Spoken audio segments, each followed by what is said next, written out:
Good day, wizards. Welcome to Economic. At the end of this lesson, wizards will know economic status, family needs, attitudes and beliefs, conflict and wars, government policy, developments that affected population growth and improved health care. Now, wizards, let's start with economic status. People's economic status affects birth rates and death rates. Richer people usually have fewer children than poor people. People in poor communities have more children so that the children can work on the land or in cities when they grow up. Infant mortality rates are often high in poor communities, so poor people have large families to make sure enough children survive. Parents in wealthier communities spend a lot of money raising their children. The average cost of raising a child in America from 0 to 18 years is about $230,000. Both parents need to have jobs so they can pay for the high costs of raising their children. The high cost of raising a child keeps families very small. Raising food prices and transport costs put more pressure on parents to have smaller families. People usually live longer in richer countries because there is more access to health care and the health care is better, so the death rates are lower.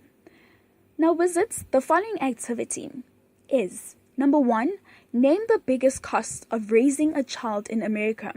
Refer to the picture above. 2, give 2 reasons why these costs are high. Calculate how much it costs for food, transport, and healthcare. 4, calculate the rands, how much it would cost to raise a child using the American estimation. Lastly, in rands, what would be the total cost of raising 5 children? Now let's look at family needs, attitudes, and beliefs. People have different attitudes and beliefs above how many children they should have. Things that influence their attitudes and beliefs include the kind of work they do, their religion, tradition, and customs. Some rural communities have large families so that the family members can help work on their farms.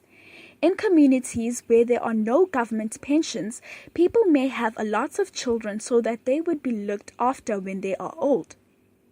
Some religions do not allow people to use modern family planning methods.